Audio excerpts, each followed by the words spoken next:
Hello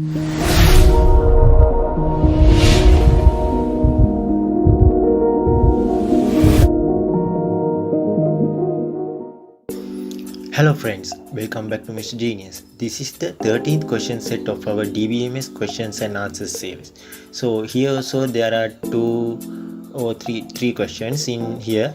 So we'll discuss these three questions related to the 13th question set. So remember that I have completed the 11th and 12th question set of this one. So this is the main question here. You can see the 11th one. So in this 13th question set we are going to discuss about a sub part of this one. So this main question contains about 3 to 4 videos. So in this part I'm going to discuss the third part of this first question, that means this bill box record, that one. So if you haven't watched that video, so you can go to my playlist and select the 11th video from 11th DBMS question series video, and you can watch that.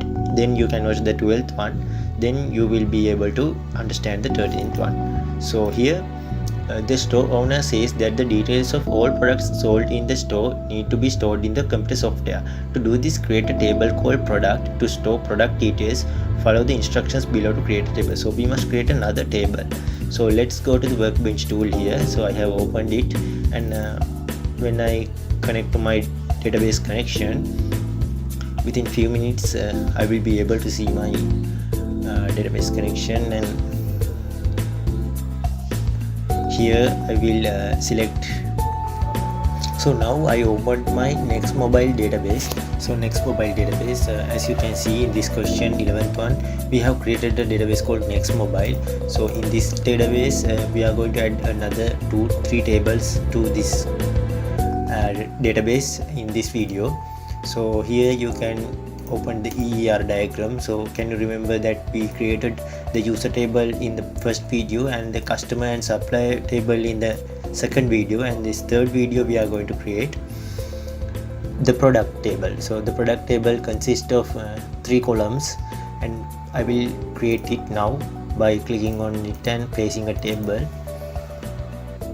I will rename the table as product table, and the first column is product ID.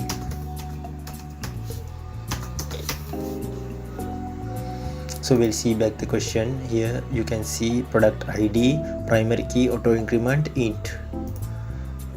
So I will use the column like this way: ID int, primary key, auto increment.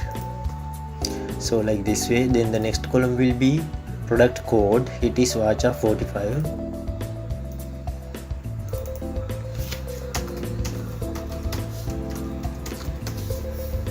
VACHA 45. Okay, then the next one will be product name VACHA 45.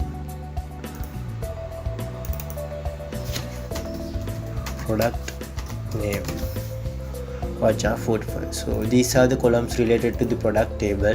So when I close this one, you can see the product table here, and we'll see the next part. So the second part, it says that the owner of the shop says that he wants to enter the information of all the bills paid by the suppliers into the computer software.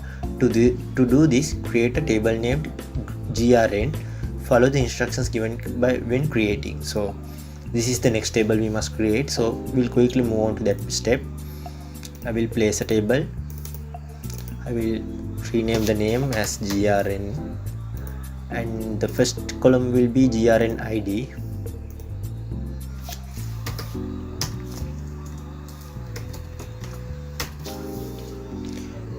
So that is a primary key. I will tick the primary key checkbox, and then auto increment also. Then the next column will be date. The data type is also date. So here I will put the auto increment, and the next column will be date, and we must select the data type from here as date. So we'll look into that. So here it is date. Okay, it should be not null. That means the column can't be empty. So if it is empty, you can't enter data into the column, the rows related to that data row. So then the next part is quantity. It is int, and unit price is double. Okay, the quantity is, the data type is int. and the unit price will be double.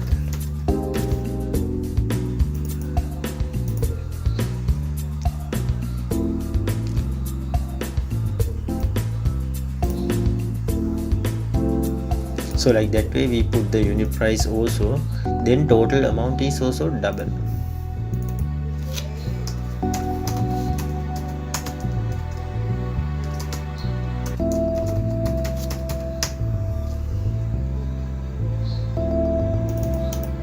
So select the double data type in here, don't select varchar. Okay, so that is also okay. Now we have completed that table also.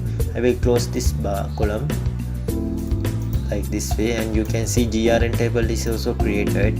Now we'll see the rest of this question. So this last question says that this software should be able to retrieve the number of items received from suppliers, and the number of items provided by the supplier should not change when selling the product. Your team suggests creating a separate stock table for this issue.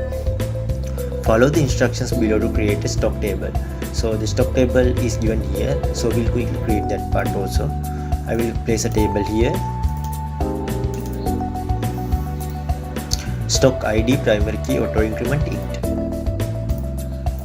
So the table name is stock, and the first column is stock ID. It is int primary key auto increment, and the next column will be quantity and selling price as double. Quantity is double and selling price is double. So here there is a mistake. The quantity cannot be given in double, so we'll enter it as int. Okay, so here quantity it is int. So that's just a printing mistake, and we'll move on with that quantity int. And the price, no, the last column is selling price. So selling price will be double.